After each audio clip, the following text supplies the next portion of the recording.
Hi, I'm Tracey Hall, and I'm going to talk today some more about one of the elements of our Montessori Middle School and Montessori in general that we think really helps children learn, and that is interest.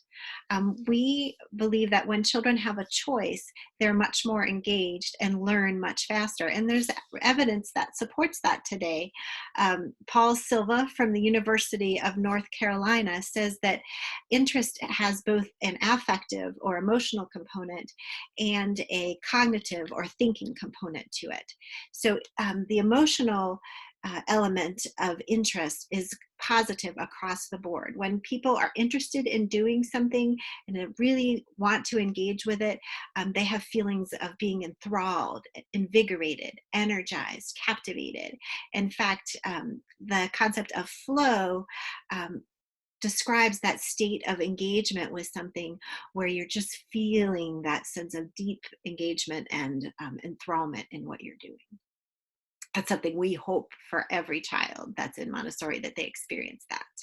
Maria Montessori called that experience of flow normalization, and it is something that she feels each child who is captured by something that interests them has the ability to enter that state. We certainly want that for middle schoolers. So I talked about the emotional component. The other component is the cognitive component. So when a student is really interested in work, several things happen. They pay more attention. They process the information they're getting more effectively because they're trying to hold on to that information so they can use it for the thing they're interested in. They also use better learning strategies. And by learning strategies, I mean things like thinking more critically.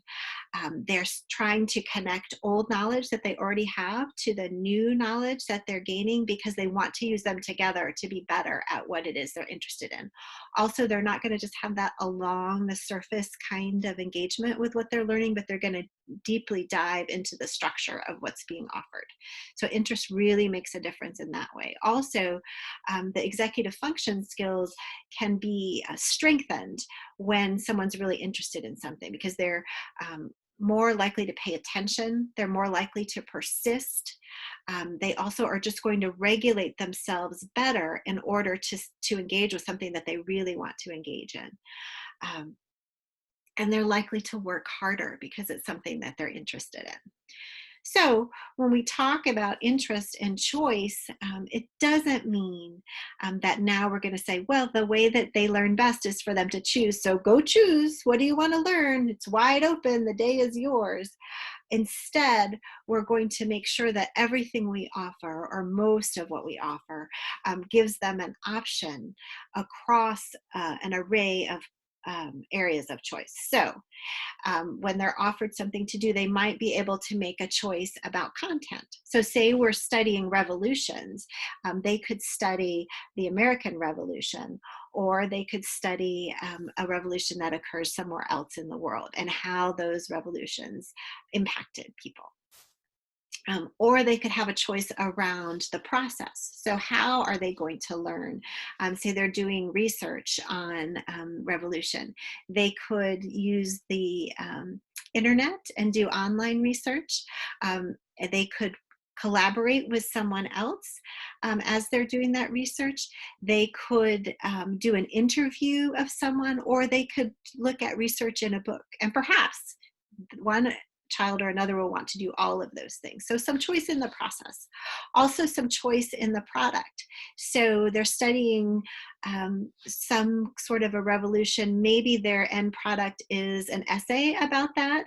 Maybe they decide to do a debate and take different sides on a particular issue that was being addressed during the revolution, or how the outcome impacted people could be debated. Or maybe their final product is they create a map that shows all the different ways people interacted during that crisis. So certainly lots of options and products. Also the conditions of study. So having an opportunity to work independently, having a quiet space where you can go, being someone who works collaboratively better, and so getting to choose a collaborative project. So not every time do you get to choose across all four areas, but most of the time they have a choice across one. And then they feel like they have a voice, and they are more likely to be interested in what they're learning, and they're going to learn more deeply and more fully. That's why we think choice and interest matters so much in Montessori.